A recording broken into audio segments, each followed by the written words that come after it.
insertion doon sa Viacom. He admitted that there was insertion. Pero it's not Marcos. Pero isn't it very unethical for the chairman of Blue Ribbon Committee to prejudge the issue? Wala pa nga investigation kay Sandy, hindi pa nga napa-appear. He's already making a conclusion. Wala naman siyang ebidensya.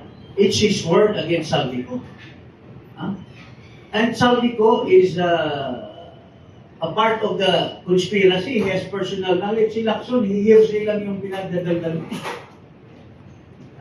Ito lang, I'd like to address this to the Kuratong Baliling Senator. Na, sir, wag naman ganon. Stick ka doon sa pagka-chairman mo sa committee and be neutral. Yeah. Wag mo ipakita na may utang na loob ka kay Marcos or whatsoever. Kasi halatang halata ka na you're lawyering for Marcos That's not a good thing to do for a senator. Lalo na if you are the chairman of the Blue Ribbon Committee.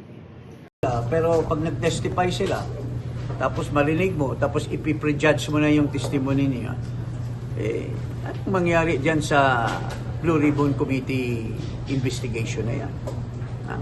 Lacson has always been in the forefront of giving marites So I hope he should reform himself and be neutral and stick to I think he should keep quiet and just stick to the work and base his statements on the actual testimony and the evidence presented rather than nakipagsapalaran ka masyadong halata ka na talagang bata ka ni Marcos Ping Lacson.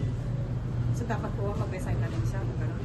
Well, wala namang ibang tumanggap kaya nga niya tinanggap uli Takot ang mga senador kasi baka mamaya sila ang chairman tapos sila rin palang mayroon din pala silang skeleton in the closet So walang gustong tumanggap, di ba?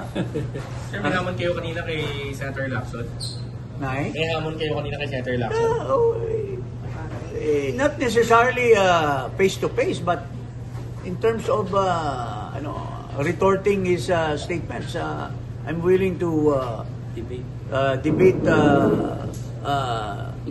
paragraph per paragraph of what he says. Thank you, sir.